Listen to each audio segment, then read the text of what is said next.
Labi 2.26 milyong Pinoy na mayong trabaho na ikurit kan Philippine Statistics Authority kan Setyembre 2023. Kakulangan sa kapasidad, skills asin kompetisyon pero subuot sa mga nagiging angat sa mga naghahanap ng trabaho. Uya ang report ni Chris Novello. Alas 6 pasananin agad nasa opisina na kang Naga City Metro Peso si Julie Relioso kan San Jose, Camarines Sur. Bit-bitan sa iyang resume asin pasaporte. Nagbabakasakali ini na may bakanteng trabaho abroad na pwede niyang applyan.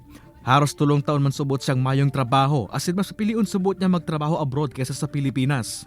Dakula po ang sahod sa overseas.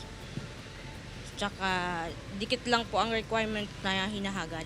Kung pagbabasehan ng Labor Force Survey kan Philippine Statistics Authority o PSA, saro si Julie sa labi 2.26 milyon na Pilipinong mayong trabaho kan Setyembre 2023, edad 15 anyos pa itaas.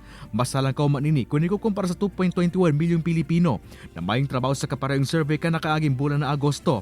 Sa datos kan Metro Peso, minaabot sa bota 50 kada aldaw ang napapasiring siya sa intang opisina nga na maparefer sa anuman ang bakanteng trabaho.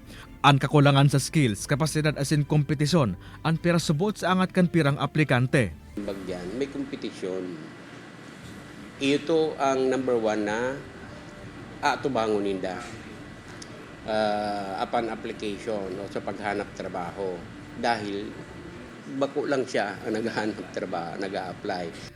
Sa ibong kaini, andaman subot ang opisina na tabangan ng mga aplikante urog na pag-abot sa job facilitation, job matching asin coaching, nganing masyertong igong mahanap na trabaho ang mga ini.